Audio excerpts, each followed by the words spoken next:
All right, here we go. UFO man, defender of truth and justice speaking.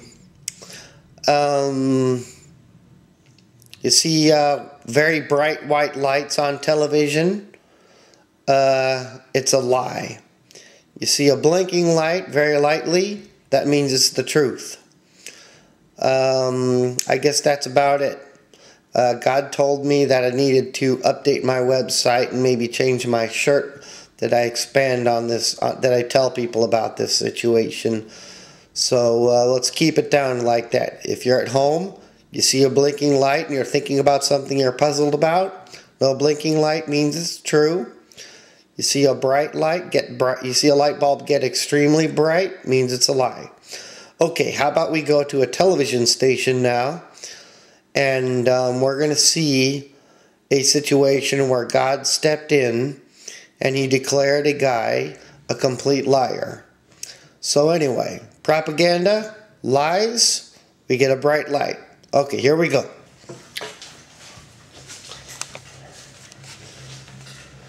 Let's turn to the co-author of that letter, David Payne, president and founder of 9/11dayofservice.org, a nonprofit created to turn September 11th into a national day of service. David's co-founder, Jay Winnick, lost his younger brother, Glenn, a volunteer firefighter, in the collapse of the World Trade Center towers. Thank you for your time tonight, sir. Thanks for having me here. We quoted part of that letter, but if you'd start by expressing the intent of it yourself, I think that would be best. Well, you know, 9/11 has always been a sacred day, and our organization, My Good Deed, worked for the last 8.5 years with the entire 9/11 community to establish September 11th as a national day of service and remembrance, really so that the 9/11 community would have a day of peaceful reflection and remembrance. And we just don't feel that it's appropriate to have street protests and rallies on that day when so many families are really struggling with just the issue of the loss of their loved ones. And two quick points to add to this. You don't dispute anybody's right to protest, and your objection is not about what this protest is about, just the fact of a protest about something on that day, correct? Yeah, it's really about the timing of the rallies. And, you know, we've written to both individuals and organizations that are for the mosque as well as against it, and we've said, look, you know, 9/11 is a day that just needs to be reserved for the 9/11 community, and, you know, do it on another day. And so we don't have any problem with people expressing their point of view, and certainly we don't begrudge 9/11 family members themselves that may feel that it's important for them to be there. Have you gotten any response from the organizers of the protest scheduled for this 9/11 against the Park 51 project? Yeah, we have. I mean, we talked to the organizers that are running the rally in opposition to the mosque, and they've initially rejected our request. We sent them a second letter today asking them to reconsider, and we've also talked to the organization that is considering running a rally, you know, to protest bigotry and hate, and we've asked them to do the same thing, to maybe stand down for that one day. I mean, we really do need that. The nature of what's going to wind up at the Ground Zero site when this is finally concluded has been an issue since that day, since September 11, 2001. Obviously, there's going to be commerce. It's not just going to be remembrance. It is the middle of the city.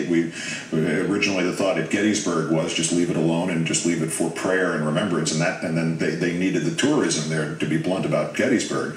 But is this the point of your letter? Can it be boiled down to something a lot simpler than all that debate? I mean, just to please give some room and some peace to grieving family members and people who lost friends, let's not exclude them, so that they know they will have that one day each year to just be with themselves and their memories?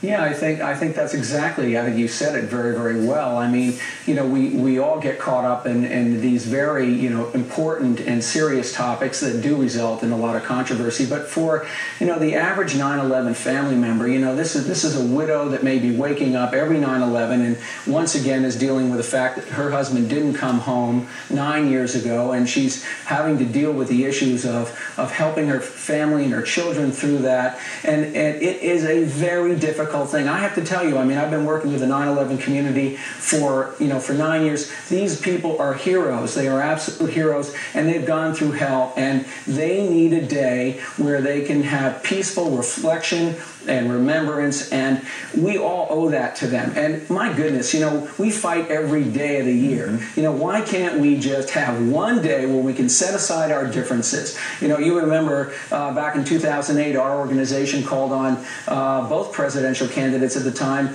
Senators McCain and then Senator Obama, to pull their campaign ads for the date, and they did it. So I think that's what we're looking for. Particularly this year. It's on top of everything else, it's a Saturday. David Payne of 911dayofservice.org. Great thanks and good luck with this project. Thank you very much. Appreciate it. John Bolton running for president. Can you imagine the GOP debates, the animal magnetism of the talking mustache versus... Okay. Let's get in the kitchen here. How's my lighting? Lighting looks okay. Okay, there you go. Lots of bright lights. I'm not too sure if you'll see any more of them because I'm posting this on the internet.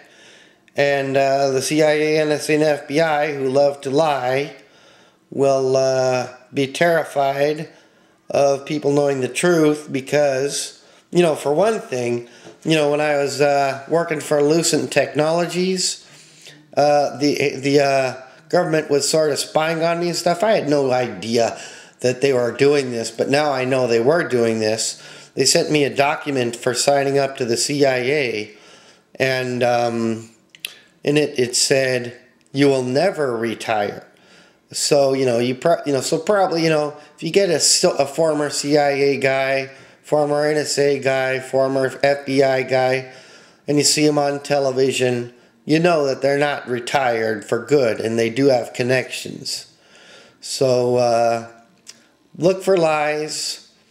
I'm sure they're terrified by now, since the guy who's doing this is God. But if I know they're evil enough, then they might just keep going for it and just try to scoop up as much people as they can.